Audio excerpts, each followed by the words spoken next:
Hello, welcome to breaking news. YCP MP, ఆ party ప్రధాన కార్యదర్శి వి విజయసాయిరెడ్డి రాజకీయాల నుంచి తప్పుకుంటున్నాను అని చెప్పి ప్రకటించారు. ట్విట్టర్లో ఈ మేరకు ఆయన ఒక ప్రకటన చేశారు. రాజ్యసభ సభ్యత్వానికి కూడా నేను రాజీనామా చేయబోతున్నాను అని చెప్పాడు. ఆయన రాజ్యసభకి రేపే రాజీనామా చేస్తానని కూడా చెప్పాడు. ట్విట్టర్లో ఆయన పూర్తి ప్రకటన వచ్చింది. రాజకీయాల నుంచి తప్పుకుంటున్నాను, రాజ్యసభ సభ్యత్వానికి రేపు 25వ తారీఖున రాజీనామా చేస్తున్నాను, ఏ రాజకీయ పార్టీలోనూ చేరడం లేదు అని కూడా చెప్పారు విజయసాయిరెడ్డి. వేరే పదవులో, ప్రయోజనాల్లో లేక డబ్బులో ఆశించి రాజీనామా చేయడం లేదు అని కూడా చెప్పారు. ఈ నిర్ణయం తన పూర్తి వ్యక్తిగతం అని కూడా చెప్తున్నారు ఆయన. ఎట్లాంటి ఒత్తిళ్లు లేవు, ఎవ్వరూ కూడా ప్రభావితం చేయలేదు నా నిర్ణయాన్ని అని కూడా అన్నారు. 4 దశాబ్దాలుగా 3 తరాలుగా నన్ను నమ్మి ఆదరించిన వైఎస్ కుటుంబానికి రుణపడి ఉన్నాను అన్నారు. 3 తరాలు అంటే జగన్మోహన్ రెడ్డి, వాళ్ళ తండ్రి వైఎస్ రాజశేఖర రెడ్డి, ఆయన తండ్రి వైఎస్ రాజారెడ్డి, అంటే వైఎస్ రాజారెడ్డి గారి తరం నుంచి కూడా విజయసాయిరెడ్డి వాళ్ళ కుటుంబానికి చాలా సన్నిహితుడు. 2 సార్లు రాజ్యసభ సభ్యుడిగా అవకాశం ఇచ్చిన జగన్ గారికి, నన్ను ఇంతటి ఉన్నత స్థాయికి తీసుకెళ్లిన భారతమ్మ గారికి సదా కృతజ్ఞుణ్ణి అని కూడా అన్నారు. జగన్ గారికి మంచి జరగాలని కోరుకుంటున్నా అని చెప్పి రాశారు. పార్లమెంటరీ పార్టీ నాయకుడిగా, రాజ్యసభలో ఫ్లోర్ లీడర్గా, పార్టీ జాతీయ ప్రధాన కార్యదర్శిగా ఇన్ని పదవులు ఉన్నాయి ఆయనకి. పార్లమెంటరీ పార్టీ లీడర్ వైఎస్ఆర్సీపీకి, రాజ్యసభలో ఫ్లోర్ లీడరు, అలాగే పార్టీ జాతీయ ప్రధాన కార్యదర్శి. పార్టీ మరియు రాష్ట్ర ప్రయోజనాల కోసం చిత్తశుద్ధితో, శక్తి వంచన లేకుండా కృషి చేశా. కేంద్రానికి రాష్ట్రానికి మధ్య వారధిలా పనిచేశా. దాదాపు 9 సంవత్సరాలు ప్రోత్సహించి కొండంత బలాన్ని, మనోధైర్యాన్నిచ్చి తెలుగు రాష్ట్రాల్లో నాకు గుర్తింపునిచ్చిన ప్రధాని మోడీ గారికి, హోంమంత్రి అమిత్ షా గారికి ప్రత్యేక ధన్యవాదాలు. టీడీపీతో రాజకీయంగా విభేదించా. చంద్రబాబు గారి కుటుంబంతో వ్యక్తిగతంగా విభేదాలు లేవని కూడా విజయసాయిరెడ్డి గారు ఈ ట్వీట్లో రాశారు. పవన్ కళ్యాణ్ గారితో చిరకాల స్నేహం ఉంది అని కూడా చెప్తున్నారు. నా భవిష్యత్తు వ్యవసాయం అని కూడా ప్రకటించారు. అంటే రాజకీయాల్లో ఉండనిక నేను వ్యవసాయం చేసుకుంటూ శేష జీవితాన్ని గడుపుతాను అనే విధంగా చెప్పారు. సుదీర్ఘ రాజకీయ ప్రయాణంలో ఆదరించిన నా రాష్ట్ర ప్రజలకి, మిత్రులకి, సహచరులకి, పార్టీ కార్యకర్తలకి, ప్రతి ఒక్కరికి పేరు పేరున నా హృదయపూర్వక కృతజ్ఞతలు తెలియజేసుకుంటున్నాను అని చెప్పి చాలా లెంగ్దీ ట్వీట్ ఇది. ఈ ట్వీట్ చేశారు. ఈ ట్వీట్ ద్వారా రాజకీయాల నుంచి తప్పుకుంటున్నానని చెప్పి విజయసాయిరెడ్డి గారు ప్రకటించారు. ఇది ఖచ్చితంగా సంచలన ప్రకటన, ఎవ్వరూ ఊహించని ప్రకటన, వైఎస్ఆర్సీపీకి దిగ్భ్రాంతి కలిగించే ప్రకటన. వైఎస్ఆర్సీపీ పార్టీ నాయకత్వానికి ఈ విషయం ముందే తెలుసో లేదో మనకు తెలియదు, కానీ ఖచ్చితంగా ఆ పార్టీ కార్యకర్తలకి, ఆ పార్టీ ఇతర నాయకులకి మాత్రం తెలియదు 100%. ఖచ్చితంగా విజయసాయిరెడ్డి గారు ఈ నిర్ణయాన్ని జగన్మోహన్ రెడ్డి గారికి ముందే చెప్పి తీసుకొని ఉంటారు, అందులో ఎటువంటి సందేహం లేదు. కాకపోతే ఆ పార్టీలో మిగతా నాయకులు ఎవరికి, అలాగే ఆ పార్టీ కార్యకర్తలకు కూడా ఈయన ఈ విధంగా రాజకీయాల నుంచి తప్పుకోబోతున్నారు అనే విషయం ఏమాత్రం క్లూ కూడా లేదు. అందువల్లనే ఆ పార్టీలో దిగ్భ్రాంతి వ్యక్తమవుతోంది ఈ నిర్ణయం పట్ల. విజయసాయిరెడ్డి కంటే బహుశా జగన్మోహన్ రెడ్డి గారికి వ్యక్తిగతంగానూ పార్టీ పరంగానూ సన్నిహితులు మరొకరు లేరు. ఎందుకంటే విజయసాయిరెడ్డి గారు చాలా కాలంగా వైఎస్ కుటుంబానికి ఆయనే చెప్పినట్టు ఈ ట్వీట్లో చార్టెడ్ అకౌంటెంట్గా పనిచేస్తున్నారు. అంటే వాళ్ళ యొక్క ఆర్థిక వ్యవహారాలు చూస్తున్నారు. ఆ తర్వాత వైఎస్ రాజశేఖర రెడ్డి గారు ముఖ్యమంత్రి అయిన తర్వాత విజయసాయిరెడ్డి గారు అంతకుముందు చెన్నైలో తన ప్రాక్టీస్ చేసుకునేవారు, అదే ఆయన హెడ్ క్వార్టర్స్గా ఉండేది. ఆ తర్వాత అక్కడి నుంచి ఆయన హైదరాబాద్కి మకా మార్చాడు వైఎస్ గారి హయాంలోనే. ఆ తర్వాత వైఎస్ గారు చనిపోయిన తర్వాత జగన్మోహన్ రెడ్డి తన పార్టీ పెట్టుకోవటం, ఆ పార్టీ పెట్టిన తొలి రోజు నుంచి విజయసాయిరెడ్డి ఆ పార్టీలో చేరటం, కీలక పాత్ర పోషించడం కూడా మనందరికీ తెలుసు. అయితే ఆ పార్టీలో గత కొంతకాలంగా ఆయన పాత్ర మీద కొన్ని అనుమానాలు వస్తున్న మాట వాస్తవం. ఆ పార్టీకి నేషనల్ జనరల్ సెక్రటరీగా ఉన్నారు అప్పటికీ ఇప్పటికీ కూడా. దాంతోపాటు 2 సార్లు రాజ్యసభకు పంపించారు జగన్మోహన్ రెడ్డి. అంతేకాదు ఢిల్లీలో ఆంధ్రప్రదేశ్కి అధికార ప్రతినిధిగా కూడా ఒక పదవినిచ్చారు. అవి కాకుండా చాలా పదవులు ఉన్నాయి ఆయనకి. ఏపీలో ఒలింపిక్ కమిటీకి సంబంధించి ఆయనే హెడ్గా ఉన్నాడు. అలాగే ప్రభుత్వానికి సంబంధించి ఢిల్లీలో ఏపీకి సంబంధించి అనేక విషయాల్లో ఆయన కీలక పాత్ర పోషిస్తూ ఉండేవాడు. ఒక రకంగా చెప్పాలి అంటే ఢిల్లీలో జగన్మోహన్ రెడ్డి గారికి మ్యాన్ ఫ్రైడేగా విజయసాయి రెడ్డి గారు ఉన్నారు చాలా కాలం పాటు. కేంద్ర ప్రభుత్వంతో సంబంధాలు పెంచుకోవటం, మరీ ముఖ్యంగా బీజేపీ నాయకత్వంతో సత్సంబంధాలు ఏర్పాటు చేసి తద్వారా జగన్మోహన్ రెడ్డి గారి మీద, విజయసాయి రెడ్డి గారి మీద ఉన్నటువంటి కేసులు, సిబిఐ కేసులు, ఈడీ కేసులు, వాటి విషయంలో కొంత చూసి చూడనట్టుగా కేంద్ర ప్రభుత్వం కావచ్చు, లేక కేంద్ర ప్రభుత్వ సంస్థలైన సిబిఐ, ఎన్ఫోర్స్మెంట్ డైరెక్టరేట్ కావచ్చు, అవి వెళ్ళే విధంగా ఆయన అక్కడ పెద్దలతోటి మాట్లాడుకుంటూ వచ్చారు ఎప్పటికప్పుడు. ఆ కారణం చేతనే 2019 నుంచి 2024 మధ్యకాలంలో సిబిఐ, ఈడీ కేసుల్లో పెద్దగా ప్రగతి లేదు. ఇందుకు ప్రధాన కారణం విజయసాయి రెడ్డి ఢిల్లీలో మెయింటైన్ చేసినటువంటి రిలేషన్సే. మరీ ముఖ్యంగా ఆయన అమిత్ షా గారిని తరచూ కలుస్తూ ఉండేవాడు. ఒక దశలో అమిత్ షా గారు 2014-19 మధ్యకాలంలో కూడా అప్పుడు ముఖ్యమంత్రిగా ఉన్నటువంటి చంద్రబాబు నాయుడు గారి కంటే విజయసాయి రెడ్డి గారికి ఎక్కువసార్లు అపాయింట్మెంట్ ఇచ్చారు. ఆ రకంగా ఆయన సంబంధాలు పెంచుకోగలిగాడు. ఒక అమిత్ షా గారితోనే కాదు, కేంద్ర ప్రభుత్వంలో కీలకమైన శాఖల్లో కూడా చాలామందిని ఆయన సన్నిహితంగా చేసుకోగలిగాడు తనకి, తన పార్టీకి. అవన్నీ కూడా వైఎస్ఆర్సీపీకి ఉపయోగపడేట్టుగా చేసుకోవడంలో ఆయన పాత్ర చాలా ఉంది. నిజం చెప్పాలి అంటే జగన్మోహన్ రెడ్డి గారికి ఢిల్లీలో పెద్దగా పరిచయాలు లేవు. వైఎస్ఆర్సీపీకి ఆ పరిచయాలను పెంచడంలో కీలక పాత్ర పోషించింది విజయసాయి రెడ్డి గారే. ముఖ్యంగా అధికారంలో ఉన్న 5 ఏళ్ల పాటు 2019 నుంచి 2024 వరకు కూడా ఆ పనిలో ఫుల్ బిజీగా ఉండేవాడు విజయసాయి రెడ్డి గారు. హోమ్ డిపార్ట్మెంట్లో కావచ్చు, సిబిఐలో కావచ్చు, ఎన్ఫోర్స్మెంట్ డైరెక్టరేట్లో కావచ్చు, ఇతర కీలకమైన శాఖల్లో ఉన్నతాధికారుల్ని మచ్చిక చేసుకునేటువంటి ప్రయత్నంలో ఎప్పుడు విజయసాయి రెడ్డి గారు ఉండేవాడు. జగన్మోహన్ రెడ్డి గారి వ్యక్తిగత రాజకీయ ప్రయోజనాలని ఢిల్లీలో కాపాడడంలో, కీలక పాత్ర పోషించడంలో విజయసాయి రెడ్డి గారిదే ముఖ్య పాత్ర అని చెప్పడానికి సందేహించనక్కర్లా. అటువంటి సన్నిహితుడైన వ్యక్తి, ఆ పార్టీలో కీలక పాత్ర పోషించిన వ్యక్తి ఎందుకు ఇప్పుడు సడన్గా రాజీనామా చేస్తున్నాడు అనేది సహజంగానే సంచలనాత్మకం. ఎవరు ఊహించలేదు.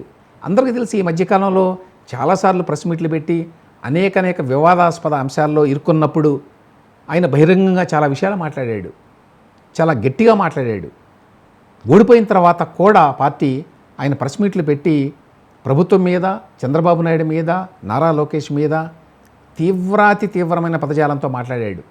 కులం పేరుతో మాట్లాడాడు, కుటుంబం పేరుతో మాట్లాడాడు. చాలా గట్టిగా తెలుగుదేశం ప్రభుత్వాన్ని, కూటమి ప్రభుత్వాన్ని అటాక్ చేస్తూ వస్తున్నాడు.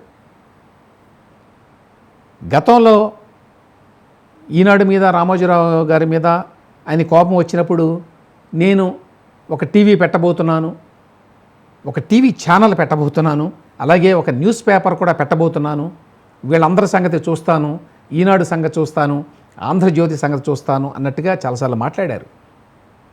గతంలో ఒకసారి మాట్లాడారు. అప్పుడేమో పెట్టడానికి జగన్మోహన్ రెడ్డి గారు ఒప్పుకోలేదు, ఈసారి మాత్రం ఆయన్ని ఒప్పించి మరీ పెడతాను అని కూడా ప్రకటించారు. మరి అది కూడా ఏమీ ముందుకు సాగలేదు. ఈలోగా ఇటీవల ఒక ముఖ్యమైన డెవలప్మెంట్ జరిగింది. అది కాకినాడ పోర్టు వ్యవహారం. ఈ పోర్టు వ్యవహారం విజయసాయి రెడ్డి గారి తాజా నిర్ణయంలో ముఖ్య పాత్ర పోషించింది అనేటువంటి అనుమానాలు ఉన్నాయి. ఇప్పుడు పార్టీ పరంగా ఆయనకి ఏమైనా ఇబ్బందులు వచ్చినాయా, అందువల్ల ఆయన రిజైన్ చేశాడా అంటే పార్టీ పరంగా కొన్ని ఇబ్బందులు చాలా కాలంగా ఉన్నమాట వాస్తవం. ఎందుకంటే పార్టీలో ఇనీషియల్గా నంబర్ 2గా వెలిగినటువంటి విజయసాయి రెడ్డి గారి ప్రాధాన్యం తర్వాత తగ్గిపోతూ వచ్చింది.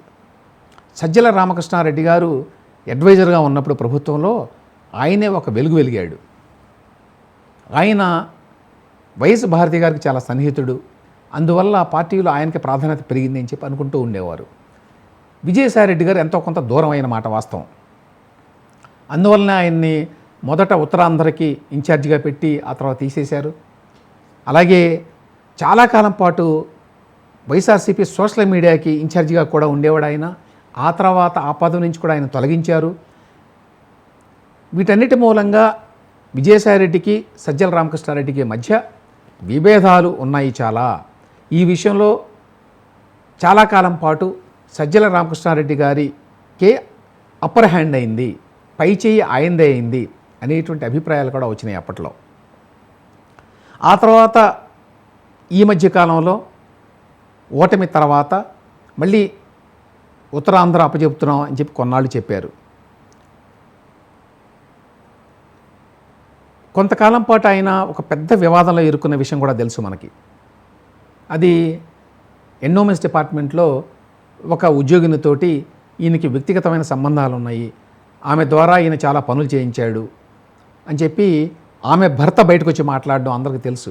ఆ మదన్ అనేటువంటి వ్యక్తి రావటం, ఎండోమెంట్స్ డిపార్ట్మెంట్లో పనిచేసేటువంటి శాంతి అనే ఉద్యోగిని ఎవరైతే ఉన్నారో ఆమెను ఉపయోగించి ఈయన ఎండోమెంట్స్ డిపార్ట్మెంట్లో ఈ భూములకు సంబంధించి చాలా లావాదేవీలు చేశాడు అని చెప్పి ఆరోపణలు, వ్యక్తిగతమైన సంబంధాలు కూడా ఏర్పరచుకున్నాడు అని చెప్పి ఆవిడ భర్తే ఆరోపించిన విషయం కూడా తెలుసు. ఆ టైంలో కూడా విజయసాయిరెడ్డి చాలా అగ్రెసివ్గా మరి నిలబడి ఎదుర్కొన్నాడు తన మీద వచ్చినటువంటి క్రిటిసిజంని. ఇవాళ అది పెద్ద సమస్య కాదు కాబట్టి ఆ కాంట్రవర్సీ మూలంగా ఈయన రాజకీయాల నుంచి వైదొలుగుతున్నాడు అని చెప్పి అనుకోవడానికి లేదు. ఒకవేళ అటువంటి పని ఏదైనా చేస్తే అప్పుడే చేసి ఉండాలి. కాబట్టి ఇప్పుడు ఆయన రాజకీయాల నుంచి తప్పుకుంటున్నాను అని చెప్పాడు అంటే దానికి ఇమ్మీడియట్ కారణం ఏమిటి? ఒకటి, ఆయన ఇప్పటికిప్పుడు ఆలోచించి ఇవాళో నిన్నో ఒక నిర్ణయానికి వచ్చి రాజకీయాల నుంచి తప్పుకుంటున్నాను అని చెప్పాడు అని చెప్పి ఎవ్వరూ అనుకోలేరు. ఖచ్చితంగా గత కొన్ని రోజులుగా ఆయన ఈ ఆలోచనలో ఉన్నాడు. అయితే ఇమ్మీడియట్గా ఏదో ప్రొవొకేషన్ ఉంది. ఏమిటి ఆ ప్రొవొకేషను? ఈ కాకినాడ పోర్టు వ్యవహారం గురించి మాట్లాడుకున్నాం. కాకినాడ పోర్టు, కాకినాడ సెజ్ ఈ విషయంలో ఏపీసీఐడి కేసు పెట్టింది. ఈ కేసు వివరాలు ఏమిటి అంటే, కాకినాడ పోర్టు, కాకినాడ సెజ్ ఈ రెండింటిలో షేర్లని వాటి ఓనర్ అయినటువంటి కర్ణాటి వెంకటేశ్వరరావు అనే ఆయన దగ్గర ఆయన్ని బెదిరించి అధికారంలో ఉన్నప్పుడు విజయసాయిరెడ్డి గారు, ఆయనతో పాటు ఆయన కుటుంబ సభ్యులు, ఆయన అల్లుడు, ఇతరులు బెదిరించి షేర్లను లాక్కున్నారు అనేది ఆరోపణ. ఆ ఆరోపణ మీద ఏపీసీఐడి విచారిస్తోంది. ఏపీసీఐడితో పాటు ఎన్ఫోర్స్మెంట్ డైరెక్టరేట్ కూడా రంగంలోకి దిగింది. ఆ తర్వాత తాజాగా వచ్చినటువంటి సమాచారం ఏంటంటే, ఈ మొత్తం వ్యవహారాన్ని విజయసాయిరెడ్డి అండ్ కో రివర్స్ చేశారు. అంటే మళ్ళీ తీసుకున్నటువంటి షేర్లని ఆ కర్ణాటి వెంకటేశ్వరరావు గారికి తిరిగి ఇచ్చారు. ఊరికే తిరిగి ఇవ్వరు. దీని వెనక చాలా వ్యవహారం నడిచి ఉండాలి. ఈ విషయం గురించి గతంలో కూడా మాట్లాడుకున్నాం. ఇది ఖచ్చితంగా ఇప్పుడు కూటమి ప్రభుత్వంలో పెద్దలు కూడా పాత్ర పోషించి ఉంటారు. వాళ్ళ కనుసన్నల్లోనే జరిగి ఉండేటువంటి అవకాశం ఉంది. ఎందుకంటే వాళ్ళకి తెలియకుండా జరగడానికి వీల్లేదు, ఎస్పెషల్లీ సిఐడి కేసు ఉండగా. ఆ తర్వాత ఇది రాజకీయంగా కూడా చాలా ప్రాధాన్యం ఉన్న కేసు కాబట్టి వాళ్ళకి తెలియకుండా ఎవరు మధ్యవర్తిత్వం వహించేటువంటి ధైర్యం చేయలేరు. అందువల్ల కూటమి ప్రభుత్వంలో ఉన్నటువంటి పెద్దల పాత్ర ఇందులో ఉంది, ఈ రకంగా రాజీ కుదర్చడంలో అనేటువంటి భావన వ్యక్తమైంది. ఇప్పుడు చాలామంది అనుమానం ఏంటంటే, ఈ కాకినాడ పోర్టుకు సంబంధించి ఎప్పుడైతే ఈ షేర్లు మళ్ళీ వెనక్కి ఇచ్చేశారో కర్ణాటి వెంకటేశ్వరరావు గారికి, దాంట్లో భాగంగా కొన్ని బహుశా మాటలు జరిగి ఉంటాయి. ఆ ఒప్పందంలో భాగంగా ఈయన రాజకీయాల నుంచి తప్పుకోవడానికి సిద్ధపడ్డాడు. ఎందుకంటే ఒకవేళ ఆ కేసు నడిచి మళ్ళీ విజయసాయిరెడ్డి గారు జైలుకి వెళ్ళేటువంటి అవకాశం కూడా ఉంది ఈ కేసులో, కూటమి ప్రభుత్వం తలుచుకుంటే. దానికి తోడు అందరికీ తెలుసు, విజయసాయిరెడ్డి గారు చాలామందిని శత్రువులుగా చేసుకున్నాడు. వ్యక్తిగతంగా చంద్రబాబు నాయుడు గారిని, నారా లోకేష్ని, ఆయన కుటుంబ సభ్యుల్ని, చివరికి ఆయన కులాన్ని, ఆయనతో పాటు పవన్ కళ్యాణ్ని, వీళ్ళందరినీ కూడా చాలా చులకనగా చిల్లర భాషలో చాలాసార్లు ఆయన ట్విట్టర్లో తిడుతూ రాశాడు. దానివల్ల సహజంగానే వీళ్ళందరూ కూడా ఆ, ఆయనకి ఎనిమీస్గా మారేటువంటి అవకాశం ఉంది. ఈ నేపథ్యంలో ఆయన గనక ఏ కేసులోనైనా దొరికితే ఆయన ఖచ్చితంగా శిక్షించడానికి, అదేవిధంగా జైలుకు పంపించడానికి అవకాశాలు ఉన్నాయి. ఈ నేపథ్యంలో భవిష్యత్తు ప్రశాంతంగా ఉండబోదు, అనేక చిక్కులను ఎదుర్కోవాల్సి ఉంటుంది అనే ఉద్దేశంతో విజయసాయిరెడ్డి గారు ఈ నిర్ణయం తీసుకున్నారు అని చెప్పి చాలామంది భావిస్తున్నారు. మనం ఎవ్వరూ ఊహించని వార్తను చూస్తున్నాం. నిజంగా బ్రేకింగ్ న్యూస్ ఇది. విజయసాయిరెడ్డి రాజకీయాల నుంచి తప్పుకుంటున్నాను అని ప్రకటించారు. ఈ మేరకు ఆయన ఒక ట్వీట్ చేశారు. మామూలుగా ఎవరైనా పార్టీల నుంచి వైదొలిగితే పార్టీ అధ్యక్షుడికి ఒక లేఖ రాస్తారు. ఆ లేఖని ప్రెస్కి రిలీజ్ చేస్తారు. కానీ ఈ సందర్భంలో అలా జరగలేదు. ట్విట్టర్లో ఒక ట్వీట్ ద్వారా విజయసాయిరెడ్డి గారు రాజకీయాల నుంచి తప్పుకుంటున్నాను, అలాగే రాజ్యసభ సభ్యత్వానికి రేపు 25వ తేదీన రాజీనామా చేస్తున్నానని చెప్పారు. ఇది ఒక ప్రత్యేకమైన విశేషం. అంటే నేను పార్టీకి రాజీనామా చేస్తున్నాను అంటే ఒక నెగిటివ్ భావన కలిగే అవకాశం ఉంది. అంటే జగన్మోహన్ రెడ్డి గారి నాయకత్వం మీద నమ్మకం లేకనో, లేక వైఎస్ఆర్సీపీ మీద కోపంతోనో రాజీనామా చేస్తున్నారు అనుకోవడానికి అవకాశం ఉంది. కాబట్టి అలా కాకుండా అసలు రాజకీయాల నుంచే నేను తప్పుకుంటున్నాను అని చెప్పదలుచుకున్నాడు. కాబట్టి విజయసాయిరెడ్డి గారు ఈ విధంగా ఎక్స్లో ట్వీట్ ద్వారా ఈ విషయాన్ని ప్రకటించాడు అని చెప్పి అనుకోవాలి. ఆయన చెప్పిన ప్రధానమైన విషయాలు 3: 1 రాజకీయాల నుంచి తప్పుకుంటున్నాను, 2 రాజ్యసభ సభ్యత్వానికి రిజైన్ చేస్తున్నాను. ఇది కూడా ఒక ఆసక్తికరమైన విషయం. ఎందుకంటే ఒకవేళ రాజకీయాల నుంచి తప్పుకున్నా, వైఎస్ఆర్సీపీలో కొనసాగకపోయినా రాజ్యసభ సభ్యుడిగా ఆయన కొనసాగడానికి అవకాశం ఉంది. కానీ అది కూడా ఆయన వదులుకుంటున్నాడు. అంటే దీని వెనక చాలా సీరియస్ ఆలోచన ఏదో ఉంది ఆయనకి. 3 ఏ రాజకీయ పార్టీలోనూ చేరడం లేదు నేను.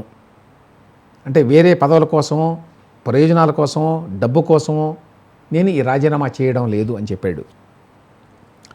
ఈ రాజీనామా చేయడం వల్ల వైఎస్ఆర్సీపీ మీద ఇమీడియట్గా ప్రభావం పడటమే కాకుండా రాజ్యసభ పరంగా కూడా వైఎస్ఆర్సీపీకి నష్టం జరుగుతుంది.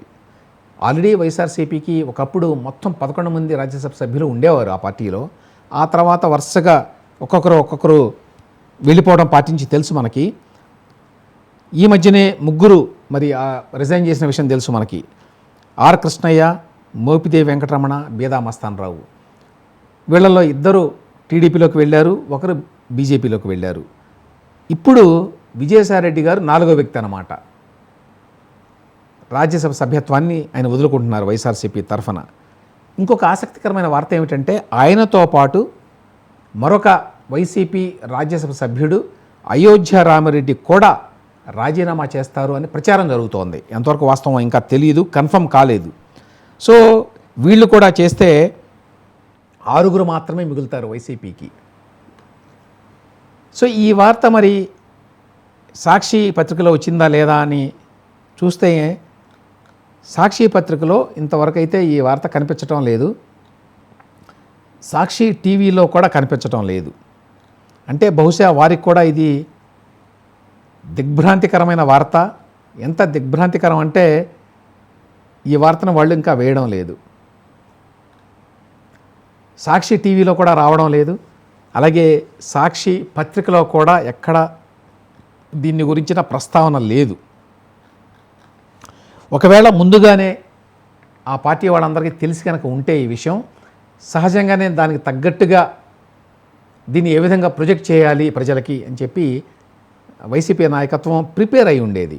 ఆ విధంగా ప్రిపేర్ అయినట్టుగా కనిపించడం వల్ల, అందువల్లనే మరి సాక్షి పత్రికలో కూడా ఇంత ఇంపార్టెంట్ వార్త విజయసాయిరెడ్డి గారు రాజకీయాలకు స్వస్తి పలుకుతున్నాడు అనే వార్త రాలేదు.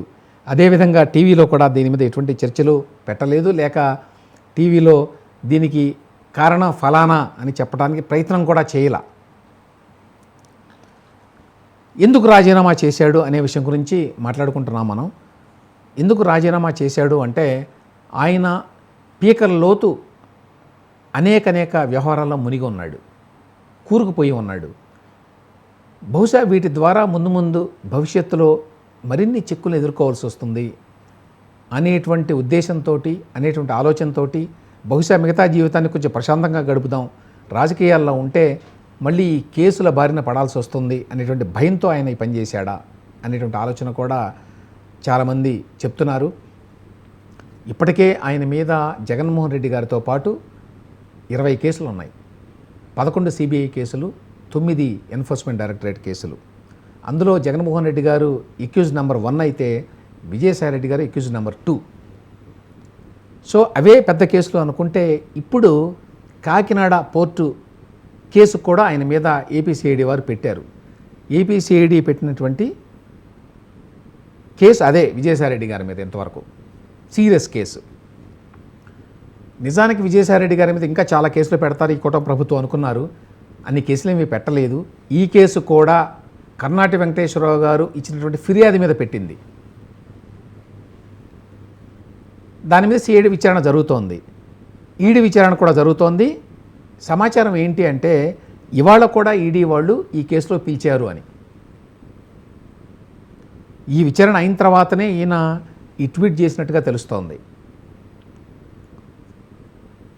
ఈ ఈడీ కేసులతోటి, సిఐడి కేసులతోటి ముందు ముందు ఇంకా ఎక్కువ చిక్కులు వస్తాయి కాబట్టి, రాజకీయాల నుంచి తప్పుకుంటే, అందరితో నాకు తగాదా లేదు ఇక అని చెప్పి చేసుకోగలిగితే అప్పుడు కేసుల బారి నుంచి తప్పించుకోవచ్చు అని చెప్పి అనుకుంటున్నాడు. ఎందుకంటే ఆయన ట్వీట్లో కూడా ఈ మాటలు అన్నాడు. చాలా ఆసక్తికరమైన మాటలు 2 చెప్పాడు.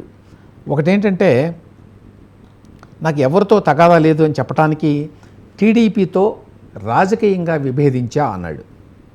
చంద్రబాబు గారి కుటుంబంతో వ్యక్తిగతంగా విభేదాలు లేవు అన్నాడు. ఈ మాట అనాల్సి వచ్చింది ఎందుకు అనేది ఒక ప్రశ్న. ఇంకొక మాట కూడా అన్నాడు, పవన్ కళ్యాణ్ గారితో చిరకాల స్నేహం ఉంది. అంతకుముందు పవన్ కళ్యాణ్ని ఏ రకమైన భాషలో ఆయన ఎక్స్లో తిట్టాడో అందరికీ తెలుసు. అదేవిధంగా చంద్రబాబు నాయుడు గారిని, లోకేష్ని అయితే పప్పు లాంటి మాటలతోటి చాలా చులకనగా, అవహేళనగా పదే పదే ట్వీట్లు చేసేవాడు. ఒక దశలో అసలు ఈ ట్వీట్లు చేస్తోంది విజయసాయి రెడ్డేనా, లేక ఆయన అకౌంట్ని వైఎస్ఆర్సీపీ ఆఫీస్ నుంచి మరెవరైనా కూడా ఆపరేట్ చేస్తున్నారా అనేంత స్థాయిలో, అంత నీచమైన భాషలో లిటరల్గా బూతులతోటి ఆ ట్వీట్లు ఉండేవి. అందువల్ల ఆయన ట్వీట్ చేసినప్పుడల్లా కింద అదే స్థాయిలో బూతులతోటి ఆయన తిడుతూ ఉండేవాళ్ళు చాలామంది. ఇప్పుడు కూడా చాలామంది ఆయన తిడుతూ రాశారనుకోండి, ఎందుకంటే రాజకీయాల్లో ఉన్నప్పుడు శత్రువులు ఉంటారు కాబట్టి, విమర్శకులు ఉంటారు కాబట్టి తిట్లు చాలా ఉన్నాయి ఇందులో. కాకపోతే ఇందులో వైఎస్ఆర్సీపీ వారికి కూడా ఇది అర్థం కావడం లేదు, ఎందుకు విజయసాయి రెడ్డి గారు ఈ టైంలో రిజైన్ చేస్తున్నారు అని. ఎందుకంటే ఈ టైంలో విజయసాయి రెడ్డి లాంటి వ్యక్తి వైఎస్ఆర్సీపీ నుంచి వైదొలిగితే జగన్మోహన్ రెడ్డి గారు ఇంకా వీక్ అవుతారు. ఇప్పటికే పార్టీ నుంచి చాలామంది వెళ్ళిపోతున్నారు. ఆ పార్టీలో చెప్పుకోదగ్గ పెద్ద నాయకులు చాలా తక్కువ మందే మిగిలారు. హ్యాండ్ఫుల్ అంటారు, అట్లా చేతులతో వేళ్లతో లెక్క వేయదగ్గ మంది మాత్రమే ఇప్పుడు పార్టీలో ఉన్నారు. వాళ్ళల్లో ముఖ్యుల్లో అతి ముఖ్యుడిగా పరిగణింపబడే విజయసాయి రెడ్డి అసలు రాజకీయాల నుంచే వెళ్ళిపోతున్నాను, పార్టీ నుంచి కాదు అని అన్నాడు అంటే, అది నిజంగానే జగన్మోహన్ రెడ్డికి రాజకీయంగా పెద్ద దెబ్బ. అంటే జగన్మోహన్ రెడ్డి నాయకత్వం మీద నమ్మకం లేకనే వెళ్ళిపోతున్నాడు అనుకుంటారు, లేక జగన్మోహన్ రెడ్డి గారితో అసోసియేట్ అయితే ఇంకా ఎక్కువ కాలం పాటు ముందు చాలా సమస్యలను ఎదుర్కోవాల్సి వస్తుంది నేను అని చెప్పి భయపడుతున్నాడు అని చెప్పి అనుకునే అవకాశం ఉంది. దానివల్ల జగన్మోహన్ రెడ్డి నాయకత్వం మీద అపనమ్మకం ఏర్పడే అవకాశం ఉంది ఆ పార్టీలో వాళ్ళకి. విజయసాయి రెడ్డి నిర్ణయం ఖచ్చితంగా వైఎస్ఆర్సీపీకి ఇన్ జనరల్, జగన్మోహన్ రెడ్డి గారికి ఇన్ పర్టికులర్ చాలా పెద్ద దెబ్బ, పెద్ద సెట్బ్యాక్. ఇది ఊహించని సెట్బ్యాక్. మరి ఈ విషయం గురించి నేను ఇంతకుముందు ప్రస్తావించినట్టుగా జగన్మోహన్ రెడ్డి గారికి తెలియకుండా ఉంటుందని చెప్పి నేను అనుకోవడం లేదు. ఖచ్చితంగా జగన్మోహన్ రెడ్డి గారికి ఆయన కన్వే చేసే ఉంటాడు ఈ విషయాన్ని. అయితే ఆయన ఒప్పుకున్నాడా ఒప్పుకోలేదా తెలీదు. ఒకవేళ ఒప్పుకోకుండా మరి కొంతకాలం ఆలోచించు అని చెప్పి విజయసాయిరెడ్డికి చెప్పుండొచ్చు. మళ్ళీ ఆయన దగ్గరికి వెళ్ళి చెప్పడానికి ఇష్టం ఉండదు కాబట్టి నేరుగా ట్విట్టర్ ద్వారా ఈ విషయాన్ని వెల్లడి చేయొచ్చు. సాధారణంగా ఏంటంటే మళ్ళీ వెళ్ళి పార్టీ నాయకత్వాన్ని కలవడం ఇష్టం లేకపోతే ఈ విధంగా ఒక అనౌన్స్మెంట్ ద్వారా తమ నిర్ణయాన్ని వెలువరిస్తారు చాలామంది. బహుశా విజయసాయిరెడ్డి కూడా అదే విధంగా చేశారని చెప్పి అనుకుంటున్నాను నేను. మళ్ళీ జగన్మోహన్ రెడ్డి గారి దగ్గరికి వెళ్ళి లేదు నేను నిర్ణయించుకున్నాను, నేను రాజకీయాల నుంచి తప్పుకుంటాను అని చెప్తే ఆయన ఒప్పుకోడేమో అనేటువంటి భయంతో, మొహమాటంతో ట్విట్టర్లో ఒకసారి పబ్లిక్ అనౌన్స్మెంట్ చేస్తే ఇక ఎవరు ఏం చేయలేరు. బహుశా ఆ కారణం చేత ఆయన ఈ విధంగా ట్విట్టర్ ద్వారా ఈ నిర్ణయాన్ని వెలువరించాడని చెప్పి అనుకుంటున్నాను నేను. ఏదేమైనప్పటికీ ఇది పెద్ద సెట్బ్యాక్, అందులో డౌట్ లేదు. జగన్మోహన్ రెడ్డి గారికి ఇంకా చాలా పెద్ద సెట్బ్యాక్. ఎందుకంటే ఢిల్లీలో రేపటి నుంచి ఆయన వ్యవహారాలు చూసేవాళ్ళు ఉండరు, ఆయనకి నెట్వర్కింగ్ చేసేవాళ్ళు ఉండరు. ఈ కేసుల వ్యవహారంలో కూడా చాలా ఇబ్బందులు ఉన్నాయి. ఇప్పుడు సుప్రీంకోర్టులో సిబిఐ ఈడీ కేసులకు సంబంధించిన కేసు నడుస్తోంది. సుప్రీంకోర్టు వారు రేపు ఆ ట్రయల్ కోర్టుని మీరు త్వరితగతిన విచారణ పూర్తి చేయండి అని చెప్పి ఏమైనా ఆదేశాలు ఇస్తే అప్పుడు చాలా ఇబ్బందులు ఉంటాయి. ఇంకా ఆ టైంలో మరి కేంద్ర ప్రభుత్వంలో, ఢిల్లీలో, హోంశాఖలో, లేక సిబిఐలో, ఈడీలో వారితో మాట్లాడాలన్నా, నెట్వర్కింగ్ ఏదైనా చేయాలన్నా, ఎవరినైనా ప్రభావితం చేయాలన్నా విజయసాయిరెడ్డి గారి కంటే మించిన వ్యక్తి జగన్మోహన్ రెడ్డి గారికి మరొకరు లేరు. ఖచ్చితంగా ఆయన లేని లోటు జగన్మోహన్ రెడ్డి గారికి చాలా ఉంటుంది. మరి ఏ విధంగా జగన్మోహన్ రెడ్డి గారు ముందు ఈ నెట్వర్కింగ్ చేసుకుంటాడు? ఢిల్లీలో నాకు తెలిసి వైఎస్ఆర్సీపీ పార్టీకి సంబంధించి విజయసాయిరెడ్డి కంటే ఎక్కువ పరిచయాలున్న వ్యక్తి మరొకరు లేరు. మిథున్ రెడ్డి లాంటి వాళ్ళు ఉన్నప్పటికీ వాళ్ళకి విజయసాయిరెడ్డి లాగా నెట్వర్కింగ్ చేసుకునేటువంటి శక్తి లేదు. విజయసాయిరెడ్డి ఎట్లాంటి వాడంటే ఆయన గంటలు వెయిట్ చేసి అమిత్ షా గారిని కలవడం కోసం, లేకపోతే నరేంద్ర మోదీ గారు బయటకు వస్తుంటే హాల్ నుంచి ఆయన దృష్టిలో పడదాం, ఆయన కళ్ళల్లో పడదాం అని చెప్పో చాలా ప్రయత్నిస్తూ ఉండేవాడు. ఆ రకంగా తనని గుర్తుపెట్టే విధంగా చేసుకోగలిగాడు ప్రధాని నరేంద్ర మోదీ కానీ, హోంమంత్రి అమిత్ షా గారి ముందు కానీ. అటువంటి వ్యక్తిని ఇవాళ జగన్మోహన్ రెడ్డి కోల్పోతున్నాడు. సో ఇది చాలా పెద్ద దెబ్బ. ఈ దెబ్బ నుంచి జగన్మోహన్ రెడ్డి గారు ఎట్లా కోలుకుంటాడు, వైసీపీ ఎట్లా కోలుకుంటుంది అనేది చూడాలి.